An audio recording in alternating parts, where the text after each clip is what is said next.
Hi, I'm going to read the story called Milo's Hat Trick. He was called Milo the Magnificent, but Milo wasn't magnificent at all.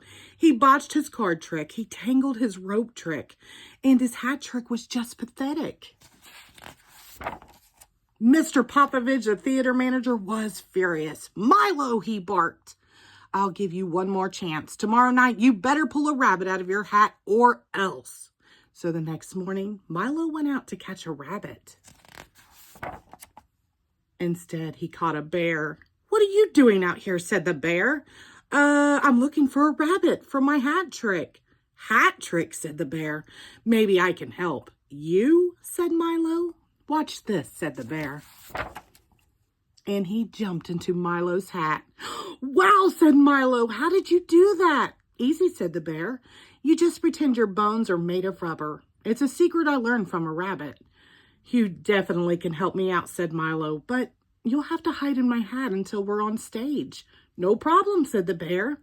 "Just whistle and I'll pop out." On the train back to the city, Milo was in a daze. "It's true," he thought. "I really do have a bear in my hat." But when he got to his dressing room, his hat was empty. Worse yet, it wasn't even his hat. Milo raced back to the train station. There were lots of people with hats, but none of the hats were his. Meanwhile, in a restaurant across town, someone whistled for a waiter. Ta-da! Right on cue, the bear popped out of the hat.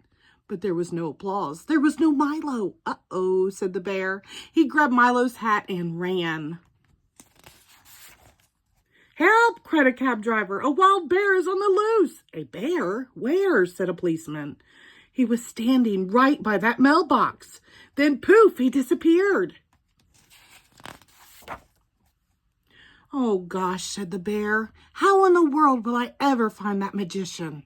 Just then, a school teacher was passing the mailbox. "Hurry up, children," she said, "or we'll be late for the magic show." "Magic show," thought the bear. He slipped out of the mail slot and quickly joined the line. Minutes before the matinee, Milo slouched into the theater. "It's no use, Mr. Popovich," he said. "I didn't find a rabbit." "Rabbit or no rabbit, you've got to go on," Mr. Popovich said. "Just look, the house is packed." Milo looked. A very familiar hat was sitting in the front row. "My hat! Would you please hand me my hat?" Milo whistled, and out popped the bear. "Boy," said the bear, "am I glad to see you." For the rest of the afternoon, the bear jumped in and out of hats of all shapes and sizes. Milo's new act was a smash. Mr. Popovich was ecstatic. For 3 solid weeks, Milo and the bear were the hottest ticket in town. But one day, during intermission, the bear yawned, an enormous yawn. After popping in and out of 762 hats, he was pooped. So Milo took the bear home. Back in his cave, the bear settled down for a long nap. "Gee," said Milo, "what am I going to do without you?" The bear yawned. "Like I said before, you just..." And then he was asleep. These days, Milo closes his show with a hat trick, and this one is really special. It's a secret he learned from a bear. The end. Thank you.